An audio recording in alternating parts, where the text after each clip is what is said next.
Maison Louvre, c'était vraiment une recherche sur la féminité.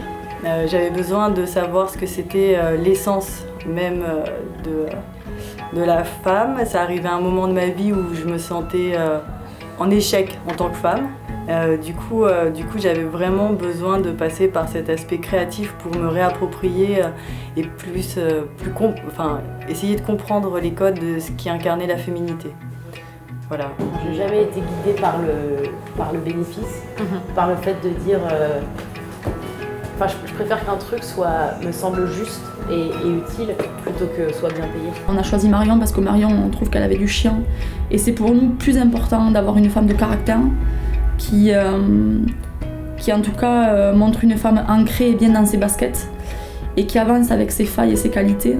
Et je pense que tout ça fait qu'on est en osmose avec notre état d'esprit et avec l'image que l'on veut véhiculer en fait, simplement. Je me suis dit directement, c'est exactement ce que je veux faire, c'est ce que j'ai dans ma ligne éditoriale, c'est ce que j'ai envie de montrer, c'est ce que j'ai envie de porter, c'est ce que j'ai envie de vivre. Donc j'ai dit oui, avec très peu d'hésitation. C'est-à-dire aucune, pour être honnête. Donc ça pourrait être lié avec les hormones? Ouais. Et je pense que c'est arrivé à peu près, on va dire 3 ans avant que j'arrête la pilule, donc c'était il y a 6 ans.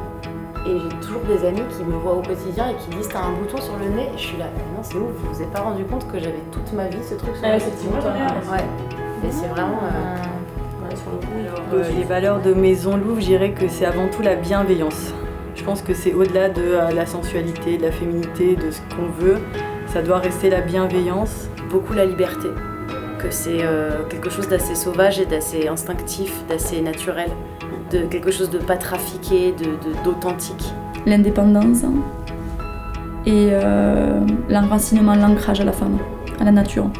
À ramener la femme à son origine en fait. De s'accepter, de se rendre coquette aussi, un peu.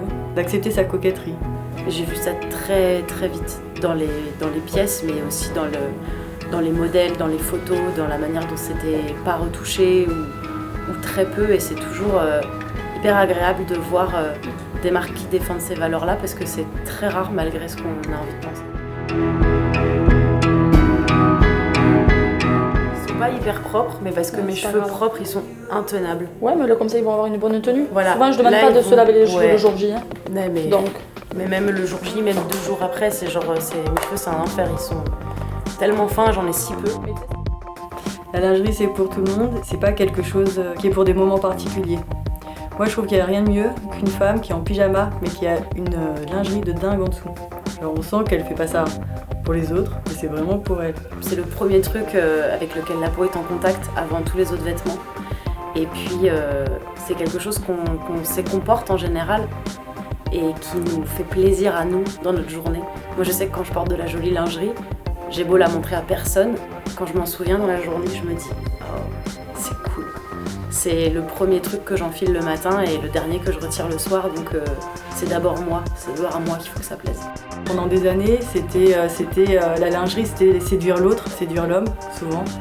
Et je pense que c'est quelque chose qui est beaucoup plus important, notamment parce que c'est quelque chose qui va accompagner la femme dans toutes ses transitions, dans toutes ses phases de vie. Quand on a besoin de se sentir plus femme, quand on a besoin de se prouver des choses, quand on a besoin aussi de se rassurer, de s'aimer, ça peut être un accessoire qui pour moi est important. Magnifier des parts de son corps qu'on n'aime pas forcément.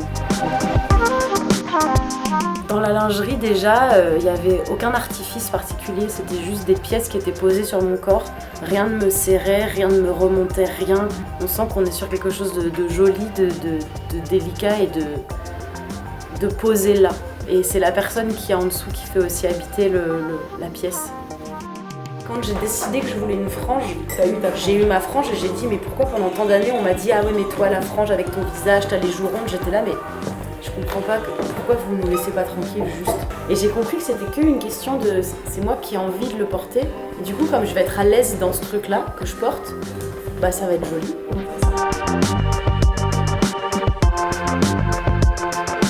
J'ai beau aider les femmes, après de là appliquer les choses sur moi-même c'est difficile. c'est du travail. C'est lâcher prise aussi beaucoup sur soi. Avec 5 kilos ou 10 kilos de plus, je reste femme. C'est tout ce que je suis intérieurement qui reflète ce que je suis en fait. Dans mon corps de femme aujourd'hui, j'ai un rapport particulier puisque du coup j'ai eu un enfant récemment. Du coup j'ai vu mon corps se transformer, il faut que je le redécouvre avec des nouvelles marques, avec des nouvelles cicatrices, avec un nouveau corps. Du coup il faut vraiment que je me le réapproprie, que je le redécouvre. Mais bon, on va le faire avec humour et bienveillance. Les anges de la forêt, c'est qui la reine? Bah là c'est toi, clairement. Là c'est moi.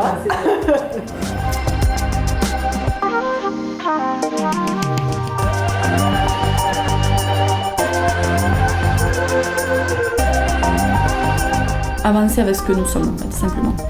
S'aimer, peu importe le poids, peu importe le côté atypique qu'on peut dégager. Non, c'est tous les jours se forcer à ne pas porter de masque, à se montrer tel que nous sommes aux yeux des autres. Et globalement, j'essaye de faire le travail de me dire j'ai pas le choix, c'est comme ça. Et j'essaye surtout de m'aimer au naturel. C'est-à-dire de pas que m'aimer en photo quand je suis bien cambrée, avec le regard du bon côté et le joli maquillage. J'essaye de me dire, ce reflet dans le miroir que je vois, il est aussi chouette et il est autant moi que cette personne bien maquillée qui s'est cambrée et posée. C'est la même personne. On n'est pas tout blanc ou tout noir, on est vraiment beaucoup de nuances de couleurs. Oh la vache! Qui est cette femme? C'est ouf! Mais la vache!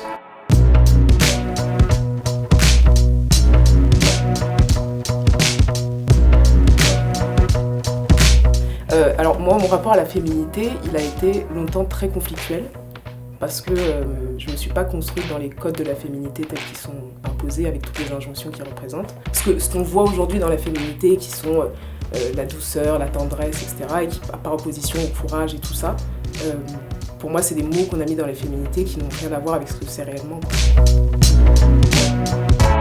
On est tous humains et dans notre humanité, on est tous différents. Et qu'on a beau avoir tous grandi avec une image parfaite d'un certain type de corps, en fait, il y a un truc déculpabilisant derrière et décomplexant. Quelque chose qui dit t'es comme ça et en fait, t'es comme ça, et puis c'est tout.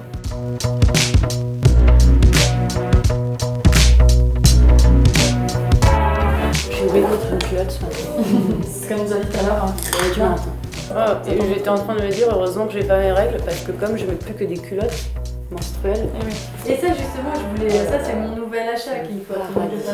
C'est vraiment... C'est aussi, je trouve, quelque chose de cool, le body positif, parce que ça permet, une fois qu'on est passé à travers ça et qu'on s'est accepté comme on est, de passer à autre chose, d'arrêter aussi de se regarder le nombril. J'aime bien ce truc-là.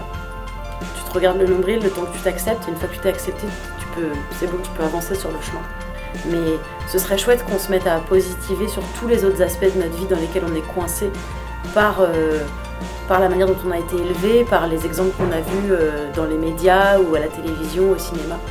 Et je pense que le corps c'est hyper important puisqu'on vit avec ce véhicule. On ne peut pas faire comme si ça n'existait pas. Mais je pense qu'une fois qu'on a accepté, il faut arrêter de se regarder, il faut effectivement s'en battre un peu les oreilles. J'ai beaucoup de chance de pouvoir travailler avec des femmes qui ont autant de talent, qui ont autant de caractère, qui émanent une telle force, et une telle douceur et une telle créativité. Je pense que c'est des femmes vraiment qui méritent d'avoir tout le regard, toute la lumière. C'est très enrichissant d'évoluer avec des femmes aussi talentueuses.